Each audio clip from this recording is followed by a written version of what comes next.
So I'm Christine Anderson. I'm a member of EU Parliament, and I was elected in July of 2019.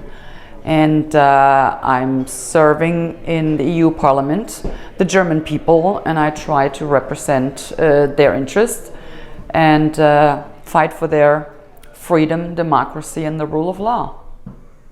The EU Parliament is not the legislation. They do not pass laws. It's actually done in the Council of the European Union.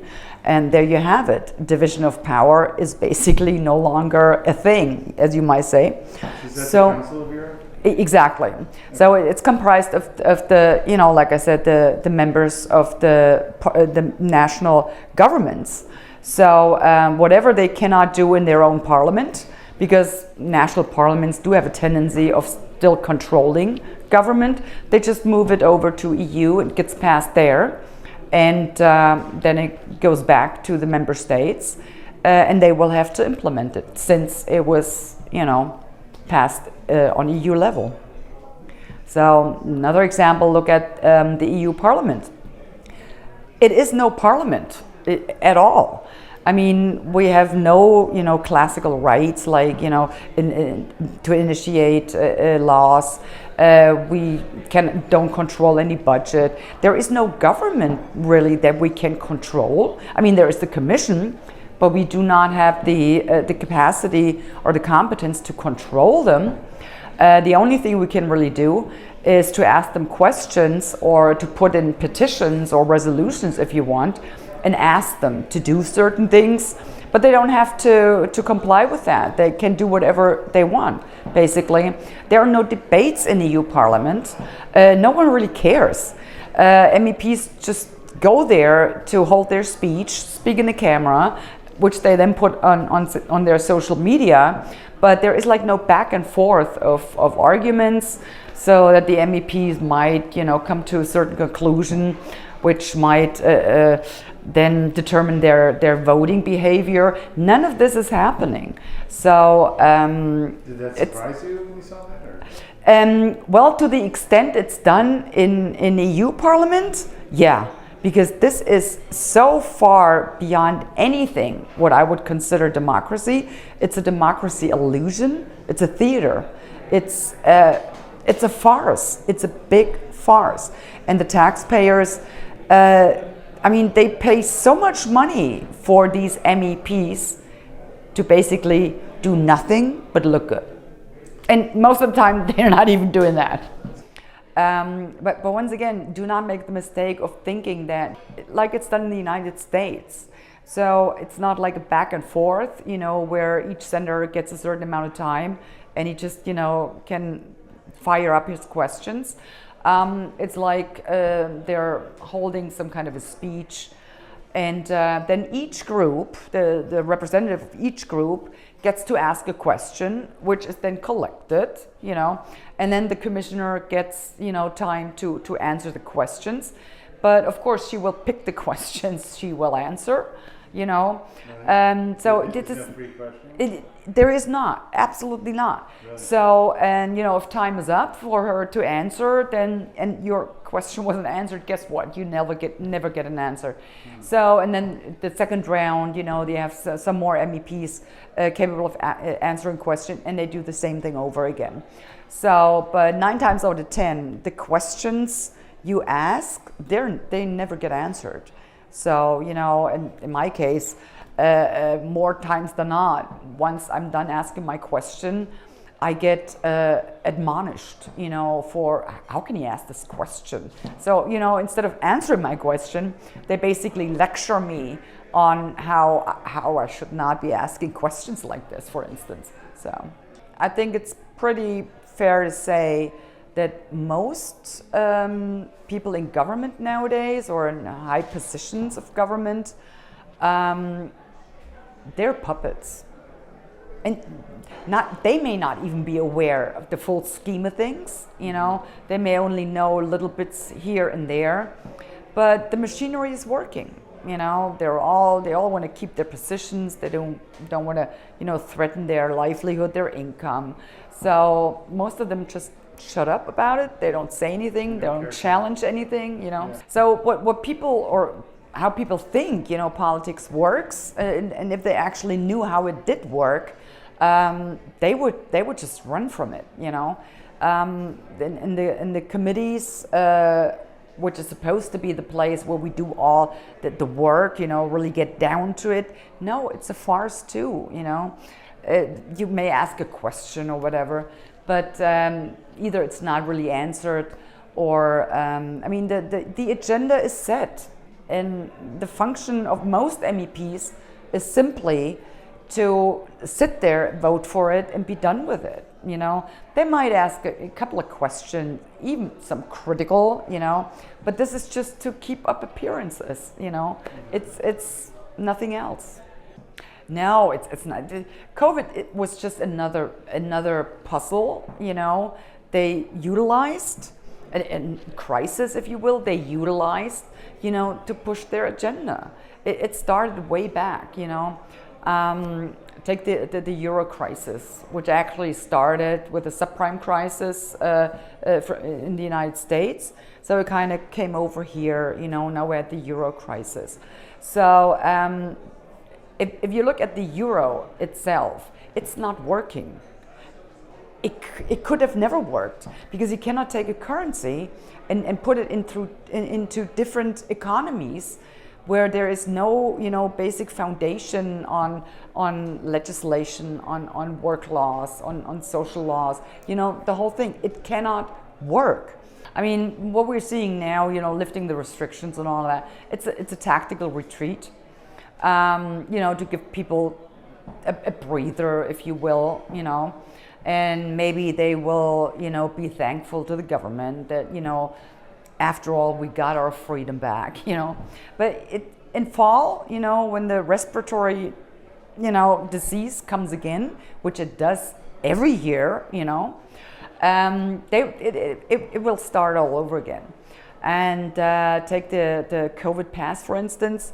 That was just a test balloon to see if people, would adhere to it, obey, and to get people used to the fact to present something, So no, you cannot just simply walk into a store. You have to produce something, a QR code or whatever it was. So. So what's the status of that? The EU president said that the 19 member states are going to introduce this in July, right, or August? Or? Well, no, that was actually a video of last year when we did vote on the digital green certificate, and it was implemented of last year, July 1st of last year. What they did do, however, by the way, it was implemented to facilitate travel within the member states, so they wouldn't all have different rules, who can come in, stuff like that, which actually made kind of sense. But I looked at it and said, you do not only look at what they're telling you it will do, you look at what it could do and what they will do, So, and it was pretty clear, it's not just to facilitate travel within the member states. They will abuse it, and I called it a coupon ration for fundamental rights, So, and that's another thing we saw. Fundamental rights, they're now privileges, that governments can grant or withhold. Oh, this is new, When did that happen? Well, it happened, along those lines. Well, the most important thing people need to understand is our democracy, our freedom, and the rule of law, they are under attack. And governments, basically will not stop until they achieve their goals. When you look at, for instance, in Bologna in Italy, they will start a pilot project starting this fall, and I call it Smart Citizen Wallet. And it's basically the Chinese social credit system light, This is for the province of Bologna? Right, it's just a pilot project. They will test it, So of course it's absolutely voluntary for now. So people get citizens get rewarded, for appropriate behavior, So let's say they might come up with, you know, something. Well, if you ride the bus and you actually do buy a ticket, you know, you get a reward, you get a bonus, you know. So, okay, that's kind of fine. But what about, you know, well, we will put in this thing in your car to, you know, measure how fast you're going. And if you never exceed a certain amount of speed, you know, you get a reward. And the next step might be, you know, well, if you do exceed, we will deduct, you know, punish you somehow. So this is basically the Chinese social credit system. And interestingly enough, they're doing the same thing in Vienna. In Vienna, it's called Vienna token. So Vienna it token? is, yeah, it is voluntary, you know, for now. But we all know whatever they introduce as voluntary measures, it never does stay voluntary. So they will build on this. And the next thing they're pushing is EU ID, a digital identity, you know. So this is why I said the COVID pass, it was just a test balloon to get people used to presenting something. You know, now it's just a small step. Oh, well, what's the big deal? So I have a digital ID now. And when von der Leyen introduced that, she was, you know, talking about we should not trust big governments with our data like Google and Apple. And I was like, yeah, she's right about that. But then she went on. We should, you know, trust our data, or we should entrust our data to people we trust. And she points at herself. And I'm like, well, I don't trust you either. I'm not trusting you and my data either. But, you know, this is like, so it's like this, they're saying, well, if you give all of your data to us, you know, we'll take care of it and we'll make sure it's, you know, it's not being abused.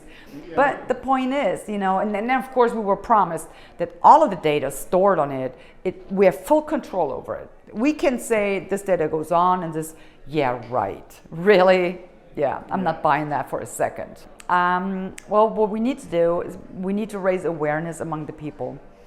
We need to get people to understand, no, the government is not your friend. They tell you they are, but they are not. They have a complete different agenda, and it's not what you would need or what you would want. It doesn't even have anything to do with any of your best interests or whatever. This is completely aside from that. So they need to be aware of the fact that, yeah, the government is not looking out for our best interest, and they will do whatever to take control or to get the control of the people. Because from their perspective, democracy is a nuisance. It's bothered them, you know. You have to explain things to people, you know, and you kind of have to get them in line with it, you know, get approval. Oh, this is really annoying, you know, from their perspective. And they're trying to cut down on that. They no longer want to be controlled. They no longer want to be held accountable.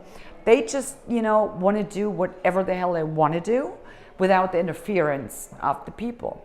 And then where it comes in, I mean, look at the way citizens are treated by governments.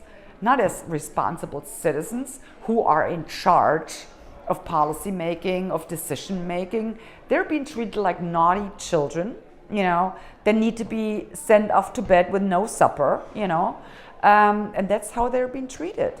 And citizens that do stand up and say, well, I don't agree with this, you know, they're being called names.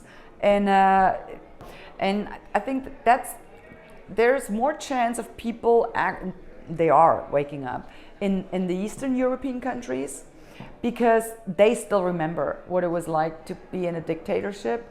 They recognize the mechanisms, they see the signs, and they still know what it felt like to have no rights, to be controlled by the police, the state police. They remember all of this, and they recognize the same is happening over again. But in the Western democracies, you know, we're spoiled brats, basically, you know. I mean, freedom, democracy, rule of it was handed down to us, you know, it came from somewhere. But for most Westerners, it was like, well, I came from somewhere. We no longer remember, no, that had to be fought for. It had to be wrestled from the elites. And our fathers and forefathers spilled their blood over it so we can live and enjoy freedom, democracy, and the rule of law. But people have forgotten, apparently.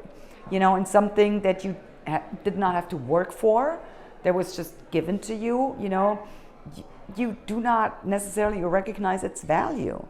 But it is so precious, and we have to do everything to uphold and defend it. Well, they need to be aware of what's happening. Don't trust the government. Be alert, question it, write to your elected representatives, let them know what you will and will not tolerate, and let them know that something is up, and that their job is to represent you, and make it clear to them that you are their boss and that you get to tell them what they have to do. And any elected representative not willing to do what the people want can no longer count on getting reelected. It's as simple as that.